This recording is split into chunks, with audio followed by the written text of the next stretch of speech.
All right, guys. So what we're gonna do today is do this drive shaft.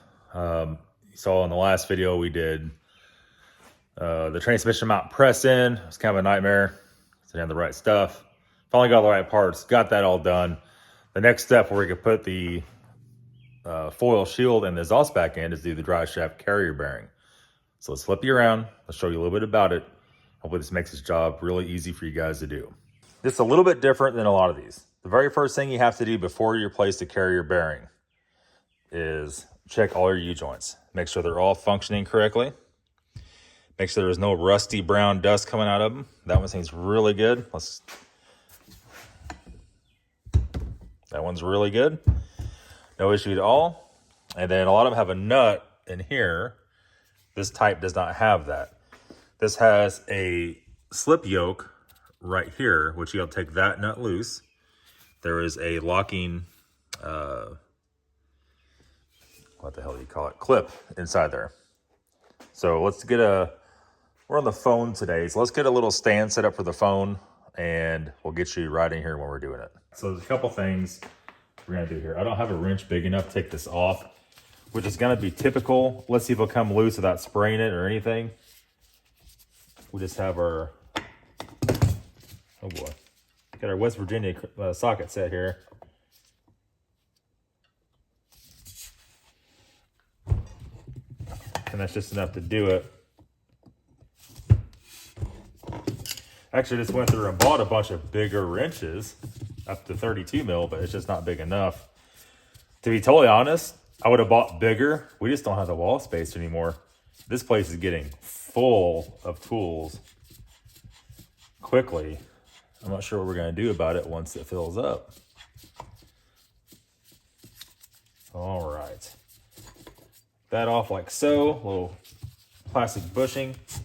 I should slide right into like that. Before we do that, let's give her a little match mark just to make sure we don't have any surprises on vibration. So if you check the U-joints, any of them is bad, you gotta replace the whole shaft. You can't replace the U-joints. Well, maybe you could, but holy crap, boys, right? Who wants to go through all that? Just give her a little bit of that, a little bit of that. That don't matter on that. And let's match mark it right here. Slip that apart. There's our outer race, which is totally destroyed. Obviously, it's totally destroyed. And then let's get in here.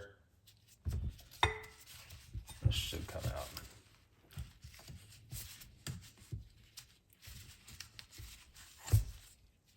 Okay, all that looks good, no problems.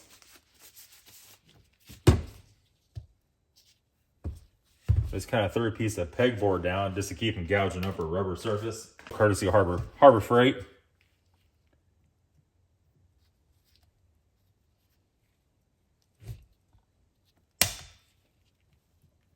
Snap ring pliers, you don't need the best money you could buy.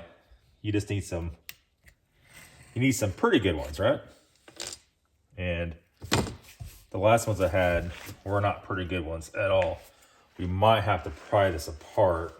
A quick trip to Harbor Freight, ended up getting this. These are very light duty, but this is super light duty, hopefully. It's like 30 bucks. There's 4 of them. So we can actually put these in the cabinet here. There's definitely a call, like this won't fit in my press.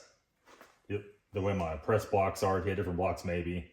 But this was the easiest thing to grab. So I'm putting the gloves on here, and it should hopefully be able to barely bump the trigger on the impact and take it right off. And if that's the case, we'll go right back on with the new one. So here we go. Let's kind of set it up on here a little bit, make sure you got you in the shot. It's barely snugged it up, so you're not even all the way tight.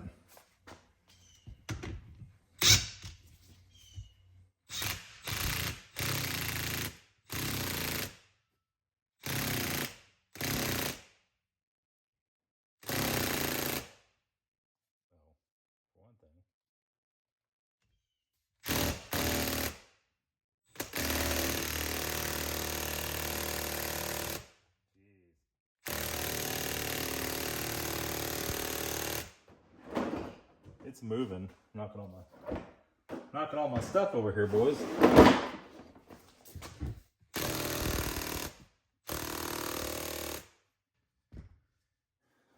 We'll get an actual hammer and tap it a little bit and see what'll come out.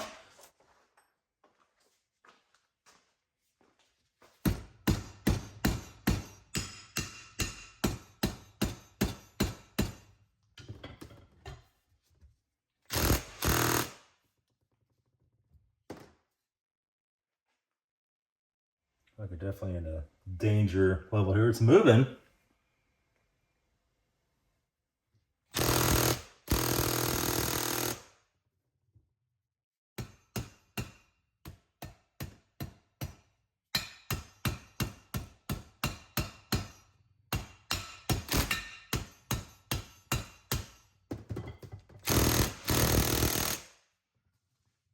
It's always something.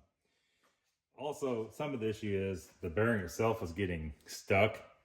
So we probably got some heat generated on that. Might be have trouble getting that bearing race off. That's all the power the impact's got. I'm afraid if we keep going here, what we're gonna do is take the threads off of that, more than likely.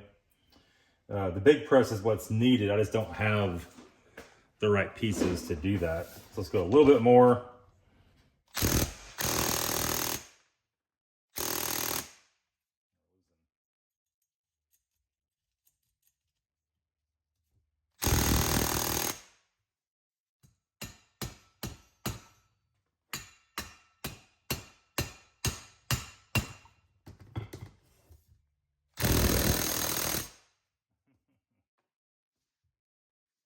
Go back.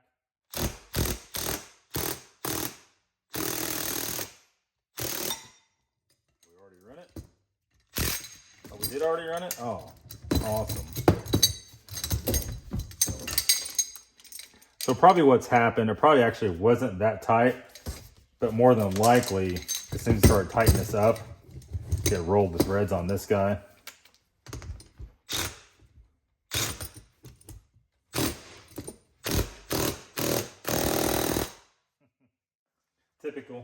Typical Harbor Freight.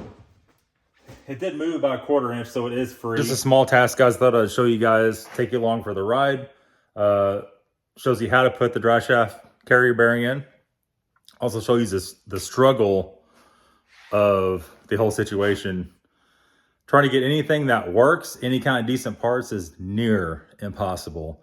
And I could have went and paid $300 or $400 for a little puller. Would have been better to some extent. Still been made in China, probably. But we can't do that. For every tiny job we're putting a $30 part on, we can't buy a $300 or $400 tool that we may or may not ever use again. You know, you just don't know. So we got the bare minimum, we got her done, and that's gonna be it for this video. Have a good day. See y'all later.